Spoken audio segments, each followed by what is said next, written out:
नमस्कार, मैं हूं आपका दोस्त डॉक्टर अनिल अग्रवाल। आज हम बात करेंगे मेल मेनोपॉज के बारे में। मेल मेनोपॉज क्या होता है, इसमें क्या लक्षण होते हैं, इसको कैसे ठीक किया जा सकता है। तो इस सब के बारे में आज मेरे से अंकुश मेरे साथ हैं, वो मेरे से कुछ प्रश्न पूछेंगे। सर, मेरा आपसे ये प्रश्न है कि मेल मेनोपॉज क्या होता है? अंकुश, जैसे आदमी की आयु बढ़ती जाती है, मतलब जैसे 40 वर्ष के करीब उसकी आयु हो जाती है, तो उसके बाद उसके अंदर जो टेस्टोस्टेरोन हार्मोन होता है, जो मेल हार्मोन कहलाता है, उसकी कमी होने लगती है। मतलब हर वर्ष करीब 1-2% वो कम होना शुरू हो जाता है। तो जब ये ज़्यादा कम हो जाता है, मतलब 20-25% कम हो जाता है, तो हम इसको बोलते हैं कि लो टेस्टोस्टेरोन लेवल हो गया है। जब ये लो टेस्टोस्टेरोन होता है तो इसको फिर हम मेल मेनोपॉज बोलते हैं। सर, क्या फीमेल में मेनोपॉज क्या होता है? देखो अंकुश, जैसे फीमेल के अंदर मेनोपॉज होता है, वैसे ही मेल के अंदर भी मेनोपॉज होता है। फीमेल के अंदर क्या होता है कि जब ओव्यूलेशन बंद हो जाता है तो फिर उसके बाद में उसको माहवारी आनी बंद हो जाती है, और ये भी करीब 40-50 वर्ष की आयु के अंदर ही होता है। मतलब 40 वर्ष से लेकर 50 वर्ष की आयु के बीच में महिलाओं को अधिकतर मेनोपॉज आता है। और उसके बाद फिर जब माहवारी बंद हो जाती है तो हम उसको बोलते हैं कि ये मेनोपॉज हो गया, मतलब उसको फीमेल मेनोपॉज बोल सकते हैं। और अगर टेस्टोस्टेरोन का लेवल कम हो जाता है तो उसको हम बोलते हैं मेल मेनोपॉज। ये दोनों में अंतर है। सर, टेस्टोस्टेरोन हार्मोन्स कैसे कम होता है? जैसे मैंने पहले भी बताया था कि जब किसी आदमी की आयु जब 40 वर्ष से ऊपर होने लगती है तो हर वर्ष 1-2% हार्मोन कम होना शुरू हो जाता है। और ये हार्मोन जब कम होता है तो मान लीजिए 50 साल की आयु हुई और उस वक्त उसका 10 से 20% के कम हो जाएगा। तो 20-25% अगर कम होगा तो फिर उसको हम बोलते हैं लो टेस्टोस्टेरोन लेवल।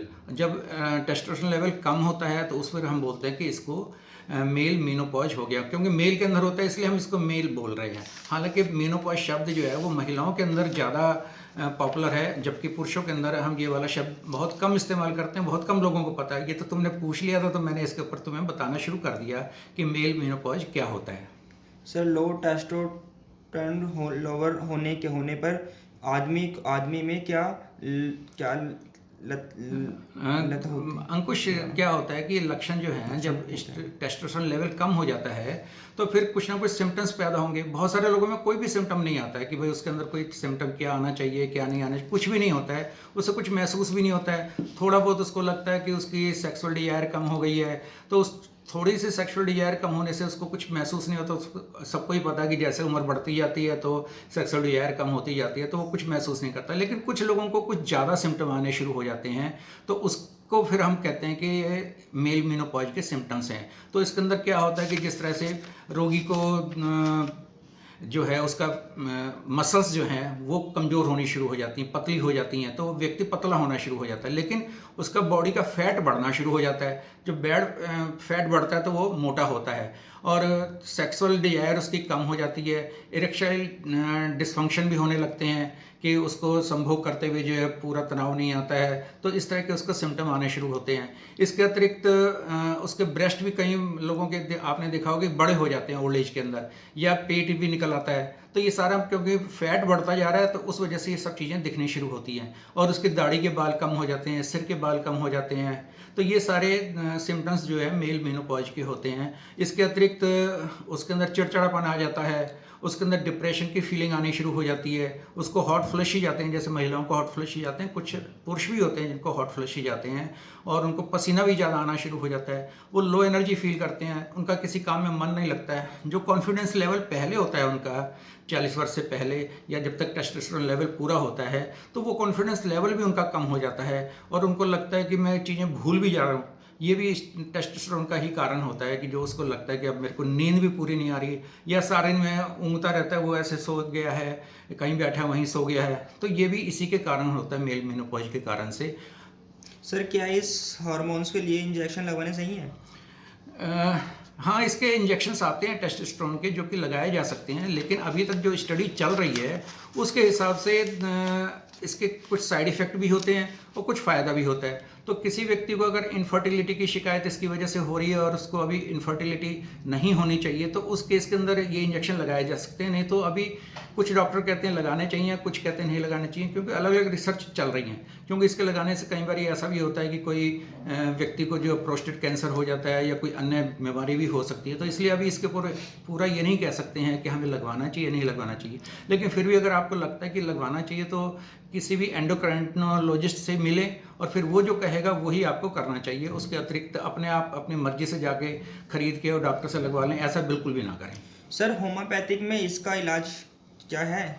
हाँ, होम्योपैथी के अंदर भी इसके लिए बहुत अच्छी दवाइयाँ हैं जो कि हमारे मेल मेनोपॉज के टाइम पर दी जा सकती हैं। जैसे एसिड फॉस दवाई है, तो अगर इस मेल मेनोपॉज के समय से रोगी के बाल गिरने अगर ज़्यादा शुरू हो जाएं तो फिर उसको एसिड फॉस दे सकते हैं। और अगर उसकी उदासीपन ज़्यादा आ रहा है, उसको सेक्सुअल डिजायर कम हो गई है, इरेक्टाइल डिसफंक्शन हो रहा है, तो एग्नेस कैस्टस नाम की एक दवाई है जो कि उसको प्रयोग की जा सकती है। और अगर उसको नर्वसनेस रहती है, इरिटेबिलिटी रहती है अंकुश, तो उसको आर्जेंटम नाइट्रिकम दे सकते हैं। और अगर सिर्फ खाली लो एनर्जी फील होती है कि बड़ा काम नहीं करने का मन कर रहा है उसका, तो उस वक्त उसको एविना सटाइवा मदर टिंचर दिया जा सकता है जो कि बहुत ही अच्छा काम करता है।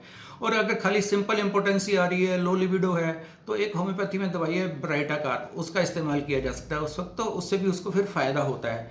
और अगर इरिटेबिलिटी है, डिप्रेशन है और बाल भी उड़ रहे हैं और उसका मन करता है मैं कोई ऐसे स्टिमुलेंट वाली चीज़ें खाऊं, तो जिस तरह से या सिगरेट पीऊँ या ड्रिंक करूँ, तो उस वक्त उसको कैलेडियम नाम की दवाई दी जा सकती है। और अगर उसको चिड़चिड़ापन है, नींद नहीं आ रही है पूरी अच्छे से और दिमाग में लगता है कि कुछ भारीपन सा है, कुछ सुस्तीपन है दिमाग के अंदर, तो उस वक्त वो कालीफास नाम की दवाई भी ले सकता है। और जो लोग पतले हैं, इम्पोटेंसी की प्रॉब्लम आ रही है, तो उस वक्त लाइकोपोडियम भी एक दवाई है जो बहुत ही अच्छा काम करती है, पतले दुबले लोगों के अंदर बहुत ही अच्छा काम करती है। और एक न्यूफर ल्यूटियम है मदर टिंचर, उसका प्रयोग भी इस केस के अंदर किया जा सकता है जो कि बहुत ही ज़्यादा कारगर है और बहुत सारे रोगी इससे ठीक हो जाते हैं। और कुछ लोगों के जो टेस्टिज हैं, अंडकोश हैं, वो छोटे हो जाते हैं, तो उसके अंदर सेबल सैरुलेटर नाम की एक दवाई है जो कि दी जा सकती है। क्योंकि बहुत से डॉक्टर इसी दवाई को लड़कियों के अंदर जो ब्रेस्ट एनलार्ज करने के लिए भी इस्तेमाल करते हैं। और वैसे ही प्रोस्टेट एनलार्जमेंट के अंदर भी काम आती है ये दवा। लेकिन अगर किसी के टेस्टिज छोटे हो रहे हैं, एट्रोफी हो रही है, तो उस वक्त भी इसको दे सकते हैं। और अगर पेशेंट के अंदर डिजायर तो बहुत है लेकिन इम्पोटेंसी की फीलिंग हो रही है और डिजायर पूरी आ रही है, तो उस वक्त फिर रोगी के लिए सेलिनियम एक दवाई है जो कि प्रयोग की जा सकती है। इस तरह से अनेक दवाइयां हैं जो कि मेल मेनोपॉज के टाइम पर इस्तेमाल करके रोगी को ठीक किया जा सकता है। धन्यवाद दोस्तों।